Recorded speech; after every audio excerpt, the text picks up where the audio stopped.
Muito bem. Narram os escritores da Boa Nova que os discípulos se acercaram de Jesus e perguntaram-lhe naquela ocasião onde é que eles celebrariam a Páscoa. Ao que Jesus, destacando os discípulos Pedro e João, fala com eles afetuosamente: ao entrardes na cidade, encontrareis um homem trazendo um cântaro de água. Segue-o até a casa onde ele entrar e dizei ao dono da casa: o mestre manda perguntar-vos onde é o aposento em que há de comer a Páscoa com seus discípulos. Era a última Páscoa que Jesus passaria com os seus discípulos, uma ocasião especial onde o Evangelho de João, capítulo 13, versículo 1, narra que Jesus sabia. Ele sabia que se aproximava a hora da sua partida, a hora de deixar este mundo para estar com seu Pai, e narra assim: e tendo amado os seus que estavam no mundo, amou-os até o fim. Então, nós vamos encontrar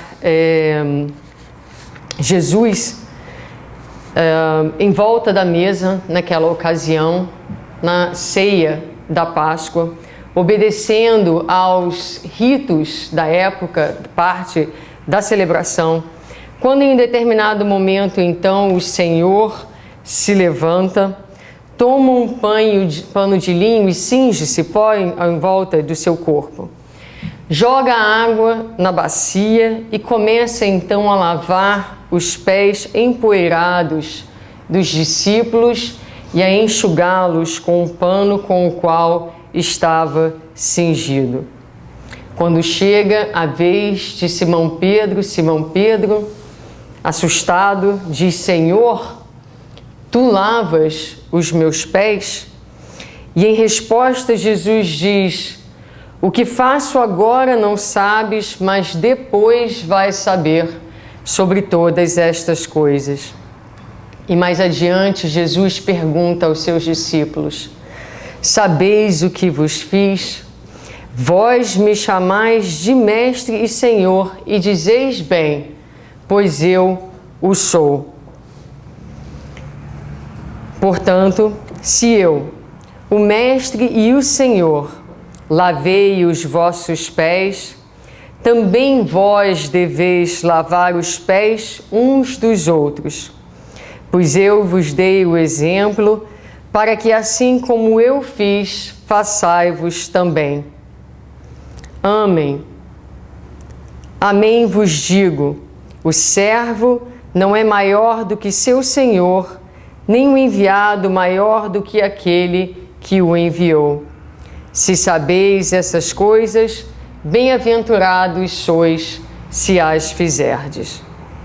E ainda naquela ocasião, depois dessa passagem, quando Jesus volta e se senta com os seus discípulos, ele, que sabia da importância capital daquele momento, eram as últimas horas que Jesus passava com os seus discípulos.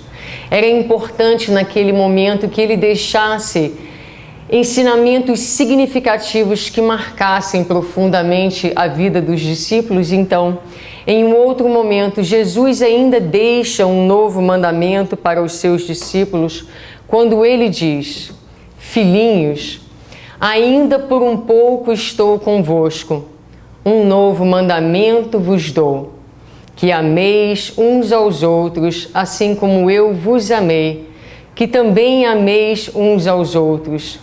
Nistos todos conhecerão que sois meus discípulos, se tiverdes amor uns aos outros.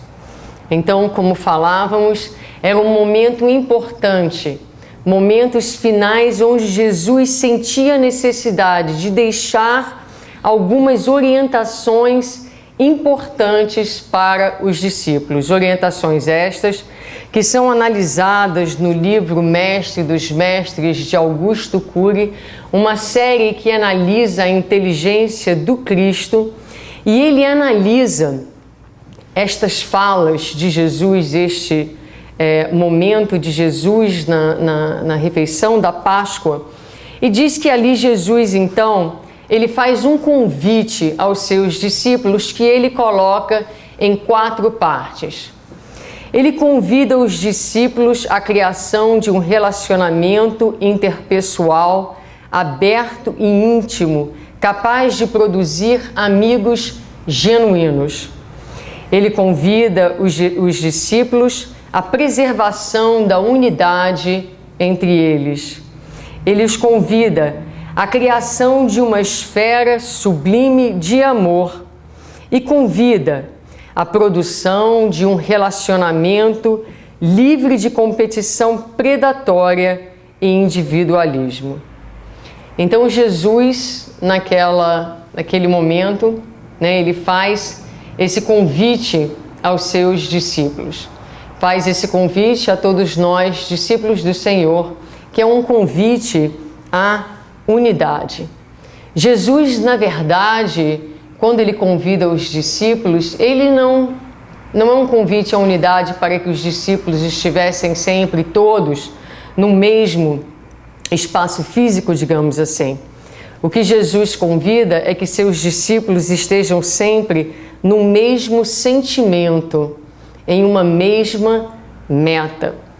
O tipo de unidade que Jesus propõe aos discípulos naquele momento é uma unidade que até hoje nós não entendemos. É uma unidade na qual todas as ideologias políticas, todas as empresas, equipes esportivas, universidades e sociedades gostariam de conseguir, gostariam de conquistar, mas estão muito longe ainda de entender exatamente de que unidade Jesus falava. Como nós dissemos, Jesus desejava que seus discípulos fossem unidos na essência intrínseca do ser. E aproxima-se, como a gente sabe e tem falado aqui, a era da regeneração. Uma era que deve ser marcada precisamente por essa capacidade de unificação, de unidade dos homens neste mesmo sentimento, nesta mesma essência, atendendo finalmente ao convite que Jesus deixou para todos nós naquela ocasião. Entendendo que o convite para a unidade não é um convite que requer a anulação da pessoa, a anulação da personalidade, da identidade, mas sim, é um convite que requer que cada um de nós passe por um processo profundo de transformação íntima que vai servir de base, que vai subsidiar esta unidade. Uma unidade tão poderosa que, segundo Augusto Cury, estancaria todo o individualismo e sobreviveria a todas as diferenças. Então, do que está falando Augusto Cury? Do que falava Jesus. Jesus falava de uma unidade onde os discípulos, onde o afeto, onde o sentimento seria de uma tal ordem entre as pessoas que nessa afeição as diferenças se dissolveriam, onde nessa afeição não houvesse mais espaço para o individualismo, porque eu sozinha me dando bem já não faz mais sentido. Uma afeição tal que a nossa felicidade só vai ser completa se aquele que caminha do meu lado, eu pego na mão dele, eu trago ele comigo, para que o que eu experiencio seja também a experiência dele.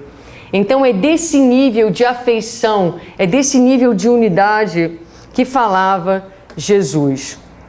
Juntos, os discípulos, as pessoas unidas, seres complexos, mantendo as suas características, desenvolvendo as funções nobres da inteligência nesse exercício de convivência, porque a inteligência não é só raciocínio, a inteligência é a inteligência moral também, que a gente vai desenvolvendo no conviver uns com os outros. E diz lá o Augusto Cury que nessa unidade os discípulos cooperariam mutuamente, as pessoas serviriam umas às outras, se tornariam sábias e levariam a cabo o cumprimento do propósito de seu mestre. Esse é o convite. Muito bem. A quem Jesus propõe isso? Nós estamos falando aqui. Foi uma proposta feita aos discípulos. E quem eram os discípulos? Se nós voltamos às narrativas do Evangelho, nós vamos encontrar descrições que dizem, como no Evangelho de Marcos, que os discípulos arrazoavam, ou seja, disputavam entre si. Os discípulos, eles tinham dúvidas, eles argumentavam uns com os outros. Sobre o quê? Os discípulos disputavam, eles queriam saber qual deles era o maior entre todos. A tal ponto que nós vamos ver a narrativa onde Tiago e João pedem a sua mãe para que intervina junto ao Senhor, fazendo o ousado pedido para que um se sentasse à sua direita e outro à sua esquerda, pensando eles naquela época ser ainda o reino que Jesus falava, um reino político e não um reino de amor. Estes eram os discípulos que, segundo o relato de Dona Amélia Rodrigues, quando Jesus, depois de ter se levantado para lavar os pés de seus discípulos, levando-os ao clímax da ternura, quando ele volta para a mesa, ele vai encontrar os discípulos já esquecidos da magnitude do feito do Senhor, disputando entre eles a primazia de ser aquele mais amado pelo Mestre. Quem era o mais amado pelo Mestre? Anelando estar mais próximos do coração de Jesus. E a gente se pergunta, alguma semelhança com os discípulos atuais? Não é?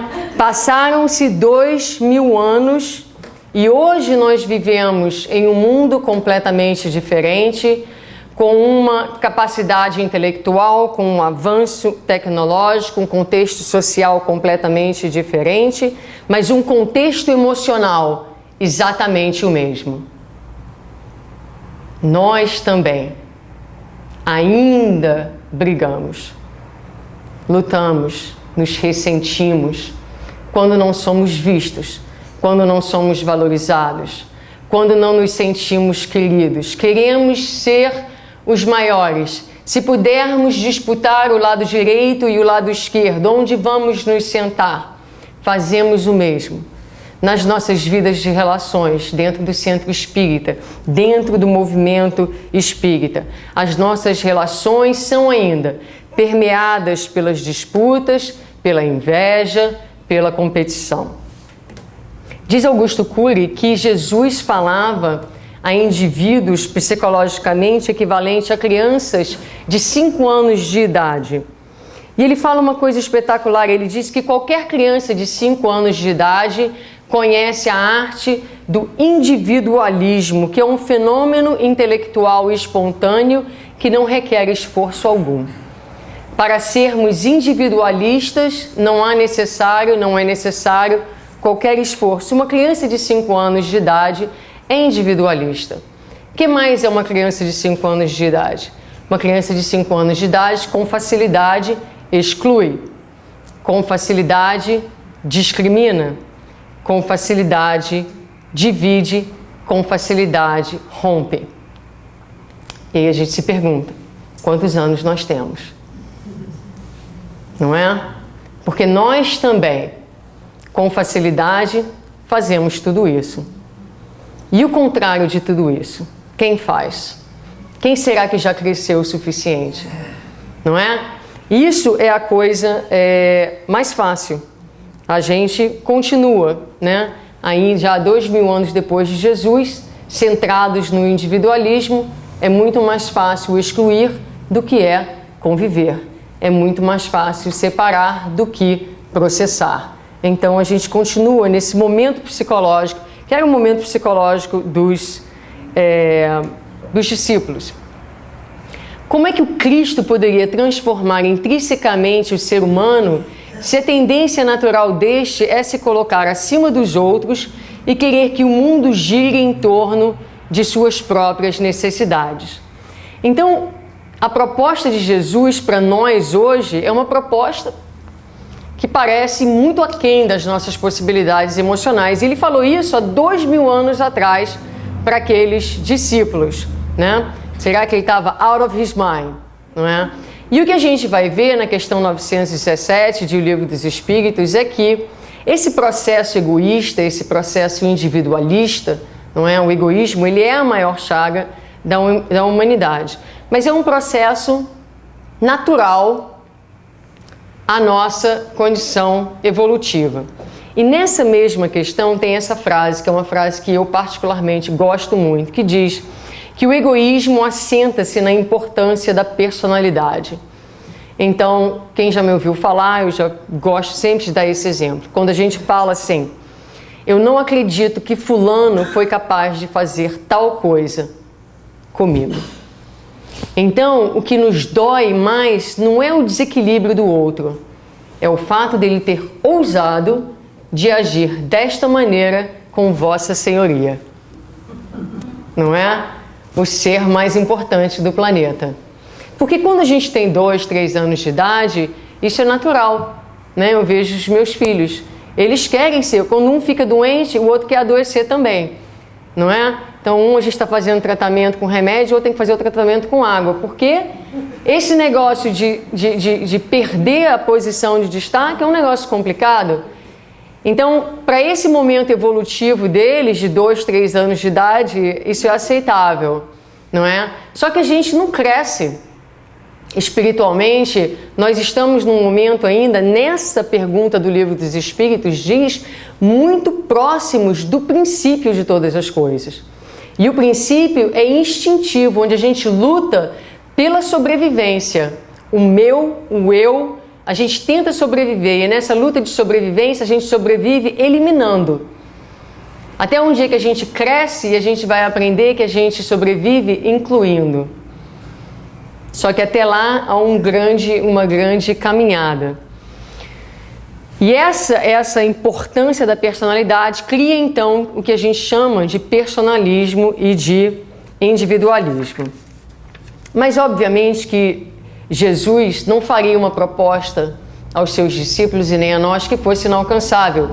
Ele sabia que nós progrediríamos. Ele sabia que algum tempo depois seria mandado o Consolador Prometido, que nos traria outras ideias, que nos ajudaria a pensar nessas questões da convivência sob um novo ângulo. E nós vamos olhar então alguns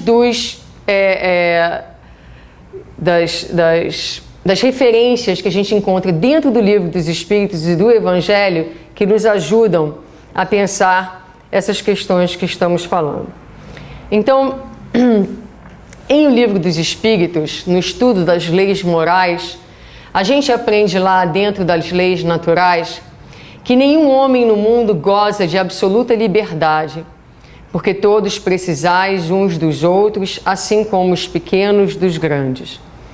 Desde que juntos estejam 2 homens, há entre eles direitos recíprocos que lhe cumpre respeitar. Não mais, portanto, qualquer deles goza liberdade absoluta. Então, um conceito importante. Nós não temos, a gente tem liberdade absoluta se a gente estiver no banheiro sozinho cantando. Tá sozinho, faz o que quiser lá dentro, não é? No momento em que tem uma outra pessoa na sua frente, você já não goza mais de liberdade absoluta. A gente já não pode mais fazer aquilo que der na teia, porque existe uma outra pessoa. Apesar de que nós somos cegos para esse fato, como a gente vai ver. Então, não gozamos de absoluta liberdade. Temos que considerar que existe um outro. E desde que hajam 2 homens juntos, então há entre eles direitos recíprocos que lhe cumprem respeitar. Nós vamos falar da questão dos direitos. Na lei de sociedade, diz lá que da necessidade que o homem tem de viver em sociedade, nascem-lhe obrigações especiais. A primeira é respeitar o direito dos seus semelhantes. A vida social outorga direito e impõe deveres recíprocos. Então, nós, no nosso individualismo, nós somos muito bons para levantar a bandeira dos nossos direitos. Eu quero os meus direitos respeitados.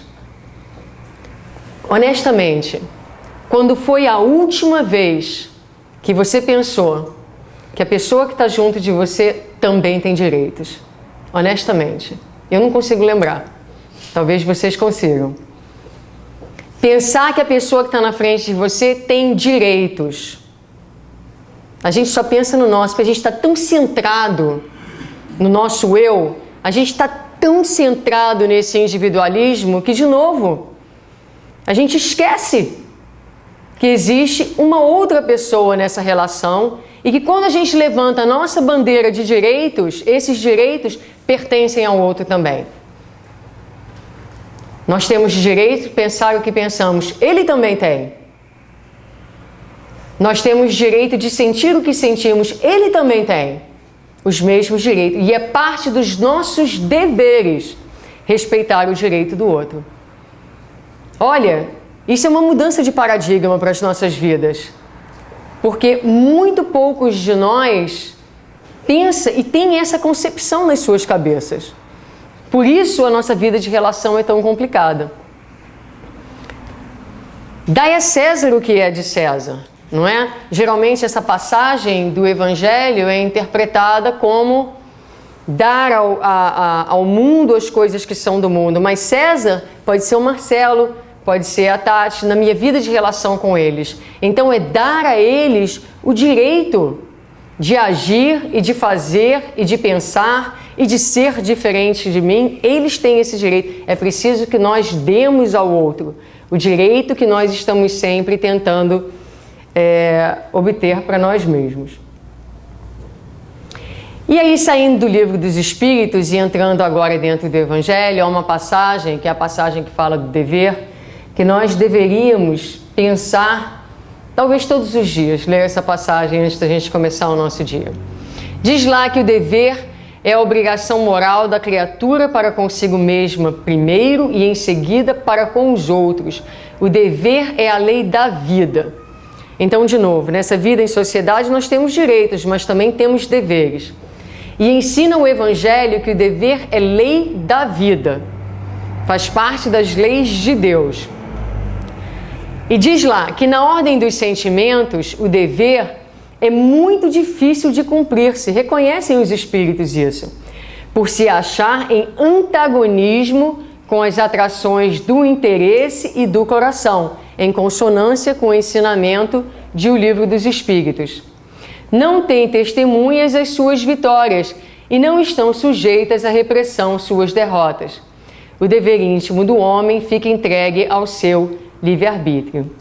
Então, reconhecem os espíritos essa dificuldade do cumprimento do nosso dever. Por quê? Para cumprir o nosso dever para com o outro, é preciso que a gente se lembre que existe um outro. Esse é o primeiro passo. Não é? Na nossa vida de relações, existe eu, depois eu de novo e, quiçá, alguém do meu lado. É mais ou menos assim que a coisa funciona. Então, como é que nós vamos dar conta dos nossos deveres, não é? Se eles vão contra. Então, se eu quero uma coisa, se é meu interesse, se é meu desejo, muitas vezes eu vou ignorar completamente o direito do outro. Muitas vezes eu não vou nem me dar conta que existe um outro, porque a gente está tão centrado no nosso individualismo. Então, a gente está falando de uma maneira um pouco abstrata, não daria para fazer um estudo mais profundo, que a gente vai prosseguir. Mas fica aí para nossa reflexão, né? Essa ideia, principalmente quando a gente falar dos nossos direitos. Aí para um pouquinho, estou aqui falando dos meus direitos, mas deixa eu parar e pensar qual é o direito do outro, né? E começar a fazer esse exercício, porque este parar e pensar já é o atendimento aos nossos deveres. E toda vez que a gente não atende aos nossos deveres, a gente se compromete com a lei, segundo o Evangelho. Aqui tem mais uma coisa que eu gosto também. Muitas vezes a gente fala assim, não muitas vezes, ocasionalmente. Então a gente consegue perceber que o outro também tem direitos. E aí a gente vai e abre mão do nosso, digamos assim. E pra gente, às vezes, esse movimento é extremamente custoso. Extremamente custoso, porque vai chegar um dia que ele vai ser natural. Mas nesse momento, muitas vezes, é um exercício de disciplina. Muito bem. E aí, a gente está naquela luta interna, mais uma vitória. Uma vitória que ninguém vê. Uma vitória que ninguém aplaude. Muitas vezes, se a gente entra na discussão, se a gente entra no atrito e a gente sai vitorioso daquela discussão, todo mundo vê que você foi o mais forte, o mais inteligente, o que seja, não é? Mas o sentimento do outro está machucado, o direito do outro está violado. E ninguém se dá conta disso. A vitória do dever é uma coisa íntima, não vai ter aplauso, ninguém vai colocar a gente no alto do pedestal, mas ela é uma vitória importante, né? O aguilhão da consciência, guardião da probidade interior, o adverte e sustenta, mas muitas vezes mostra-se impotente diante dos sofismas da paixão. Fielmente observado, o dever do coração eleva o homem. Como determiná-lo, porém, com exatidão, onde começa ele e onde termina? Então, isso não é uma questão preta e branca. E lá no seminário alguém fez uma pergunta nesse sentido, não é? Mas como eu vou saber? Eu tenho os meus direitos, o outro tem os direitos. Como é que é esse exercício? Então, o Evangelho dá uma referência para a gente pensar. Ele diz assim, olha, o dever principia para cada um de vós exatamente no ponto em que ameaçais a felicidade ou a tranquilidade do vosso próximo. E acaba no limite que não desejais ninguém transponha com relação a vós. A gente não quer que o outro interfira na nossa vida. A gente põe um limite ali para ele, ó, não passa daqui. Esse é o limite da atuação na vida dele também. Muito fácil dizer, você está ultrapassando aqui a barreira aqui, onde eu permito você passar. E você, com relação à barreira dele, até onde você está indo? Então é esse exercício. Muitas vezes a gente luta pelos nossos direitos. Que impacto tem no outro? Está fazendo ele infeliz? Preste atenção nos seus deveres. E aí a gente fica nesse exercício, porque é um exercício, tentando achar o equilíbrio da balança. Mas ter consciência de que existe uma balança e que existe um outro já é um bom início. Muito bem. Então agora, depois já com esses conceitos em mente que começam a delinear um novo mundo para nós, chamado mundo de relação, onde existem duas pessoas, não é? A gente vai olhar alguns conceitos que o Augusto Cury traz no livro, que vão, digamos assim, fornecer outros parâmetros de relação para a gente, fora desses parâmetros mais conhecidos do individualismo e do egoísmo. Então, a gente começa com a definição da palavra respeito. Ele diz lá que a palavra respeito é de origem latina e significa olhar para trás, evocando a ideia de valor e reconhecimento ao que foi feito. O respeito é, assim, um valor que permite que o homem possa reconhecer, aceitar, apreciar e valorizar não apenas as qualidades de seu próximo, mas também os seus direitos. Por outras palavras, o respeito é o reconhecimento do valor próprio e dos direitos dos indivíduos e das sociedades. Muito bem, aí ele fala uma coisa assim super bonita, que ele diz assim: os que seguiam os mestres dos mestres tinham que aprender não somente a destilar sabedoria nos invernos da vida, a percorrer as avenidas da tolerância, a expandir a arte de pensar, mas aprender, acima de tudo, a mais nobre de todas as artes, que é a arte de amar. E aí a gente colocou isso assim dessa maneira, porque quando a gente pensa na arte de amar, considerando que estou falando para um público crescido de mais de 5 anos de idade, ninguém anda mais com roupa de princesa pelas ruas, não é? Como minha filha que vai a todas as festas com roupa de princesa.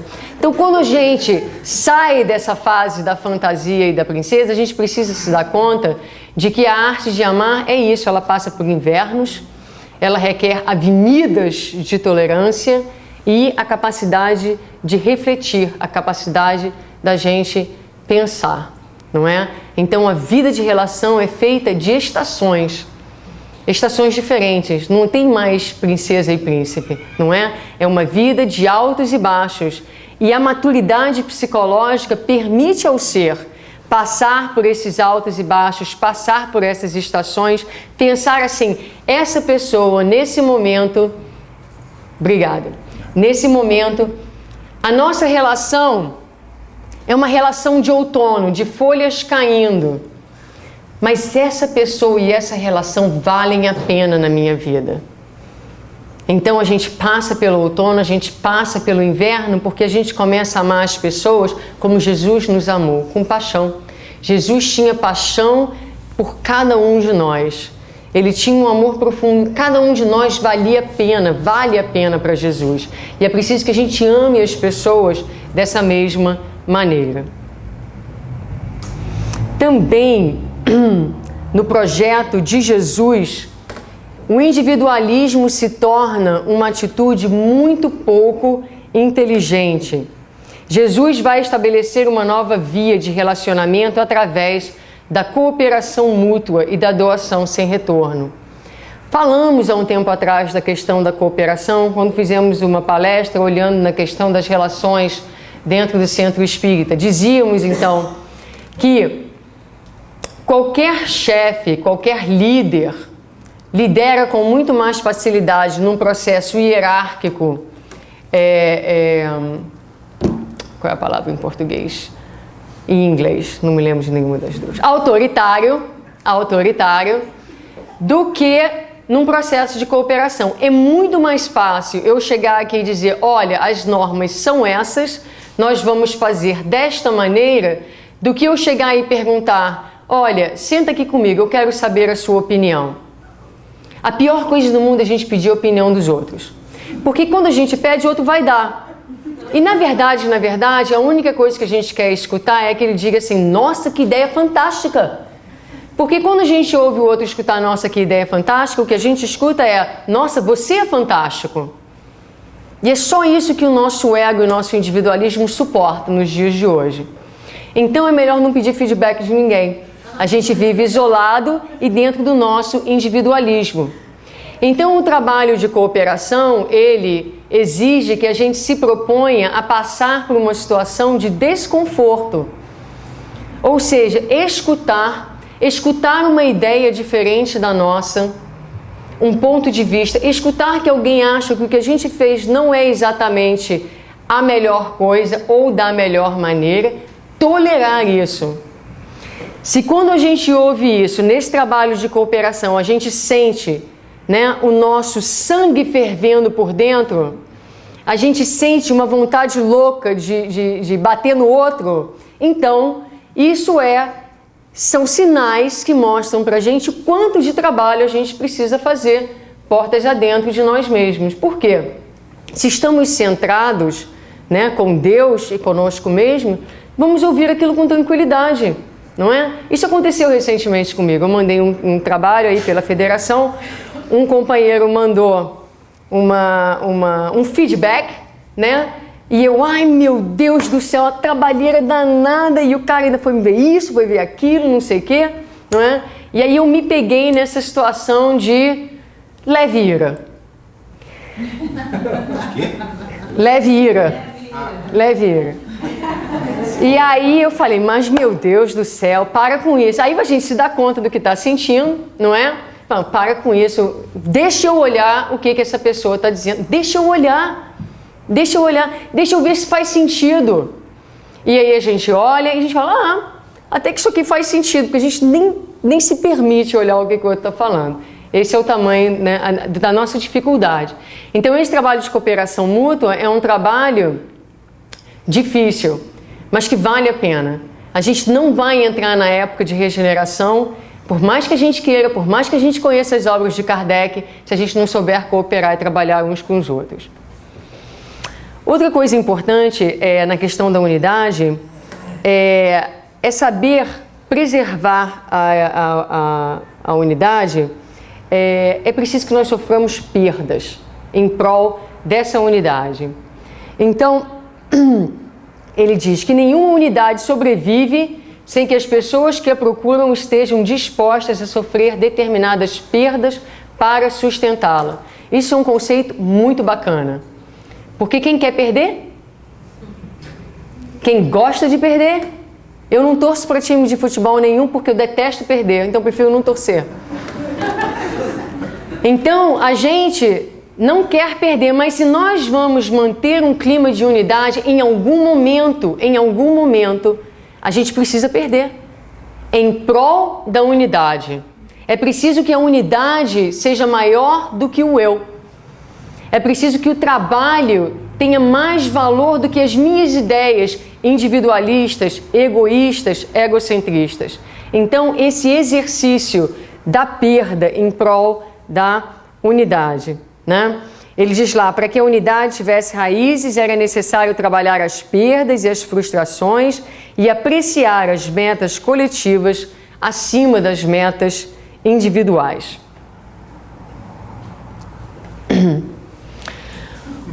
Um outro conceito interessante que vale a pena é o conceito que ele fala de competição, porque ele diz o seguinte, que na escola do Cristo só existe um tipo de competição, uma competição saudável e sublime. Na escola do Cristo a gente compete para quê? Uma competição para servir aos outros, para promover o bem-estar deles, para honrá-los, para cooperar mutuamente, para ser solidário. Esse é o único tipo de competição que cabe na escola do Cristo. Vamos competir? Vamos. Aqui entre nós, entre centros, vamos ver quem é que serve mais uns aos outros. Vamos ver quem é que estende mais as mãos uns aos outros. Vamos ver quem é que trabalha para a promoção do bem-estar do grupo, dos indivíduos. Essa é a única competição que cabe dentro da escola do Cristo. E ele continua então dizendo, podemos dizer que a escola da existência do Cristo é tão admirável que seus princípios são de uma anticompetição, onde imperam a preservação da unidade e a promoção do crescimento humano. E completa essa fase dizendo, a hierarquia proposta pelo Cristo era uma anti-hierarquia, uma apologia à tolerância, à solidariedade, às metas coletivas, à cooperação e à integração social. Uma anti-hierarquia, onde todo mundo é igual, onde todo mundo tem voz, onde todo mundo é importante, onde todo mundo tem uma contribuição, não é? Às vezes nós temos as nossas metas, as nossas prioridades, mas é parte da lei da vida, é nosso dever ouvir, respeitar, honrar a meta do outro, o que é importante para o outro, o que o outro valoriza, para que o outro valorize as nossas metas também. Então, esse exercício da anti-hierarquia precisa começar a imperar dentro das nossas relações. Muito bem, seria excelente se nós, depois de escutarmos essas palavras, saíssemos daqui prontos para um novo paradigma de relação, né? Sem a competição predatória. Mas na verdade, se nós aqui que estamos aqui, resolvêssemos que amanhã iríamos todos para uma universidade, a Universidade do Amor, e nos inscrevêssemos num curso de 3 anos, que foi o tempo que os discípulos passaram com Jesus, não é? Para estudarmos, falarmos, meditarmos, fazermos seminários, workshops, you name it, sobre o amor. E daqui a 3 anos nos formássemos na Universidade do Amor. Vocês pensam que nós estaríamos amando uns aos outros? Não. Estaríamos disputando para ver quem era capaz de falar com mais propriedade sobre a arte do amor. Mas não estaríamos necessariamente nos amando, porque a arte de amar exige a vivência, exige a caminhada. Existe que em cada estrada de Emaús que a gente percorre, nós sintamos que Jesus está ali do nosso lado, não é? Na referência à passagem de Emaús, onde os discípulos estão caminhando e não se percebem, em um primeiro momento, a presença do Senhor. Então, buscar trazer a presença do Senhor para a nossa vida de relações. A questão do amor é uma questão que nós vamos construir com a vivência, para chegarmos no ponto em que Jesus chegou, onde ele era apaixonado, como nós dissemos, pelos seus discípulos. E voltando ao início da nossa reflexão, na passagem do evangelista, que ele disse que até o fim ele viveu tendo amado os seus e amou-os até o fim. Então a gente volta agora já nesse finalzinho, a passagem inicial, aquela ceia de Páscoa, onde Jesus, e aí a gente pede vocês para pensarem nessa passagem. Jesus deixou para nós 2 exemplos máximos daquilo que seria necessário para que a nossa vida de relação melhorasse. Jesus, que foi a luz do mundo, o espírito mais superior, ele já era um espírito puro e perfeito quando a terra foi formada.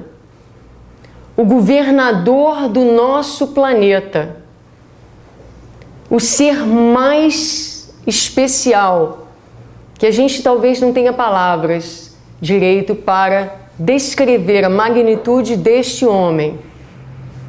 Naquela Páscoa, ele se levanta e ele pega o pé do discípulo. Discípulos que usavam sandálias e caminhavam em estradas de terra, pés empoeirados. Ele desce nos seus joelhos e ele lava o pé de cada discípulo. De cada discípulo. Jesus, naquela hora, ele queria dizer para a gente assim: olha, para vocês amarem uns aos outros, é preciso que vocês lavem os pés uns dos outros. É preciso que a gente se faça pequeno se a gente quer realmente ser grande, não é? É preciso, se nós quisermos ser o maior de todos, que façamos como ele fez, que sirvamos mais a todas as pessoas. Então ele, a luz do mundo, a pureza no mundo, ele se abaixa e pega o pé sujo do discípulo e lava. E a gente, na nossa ignorância, na nossa ilusão, caminha a vida fora, querendo que os nossos pés sejam lavados como se fôssemos alguém. Como se fôssemos alguém. Então Jesus deixa uma das chaves principais para a nossa vida de relação, que é a humildade. É a humildade, não é? E naquela hora ele diz aos discípulos que eles não poderiam entender exatamente a extensão do que ele estava fazendo e do que ele estava falando, mas que chegaria um momento que eles entenderiam.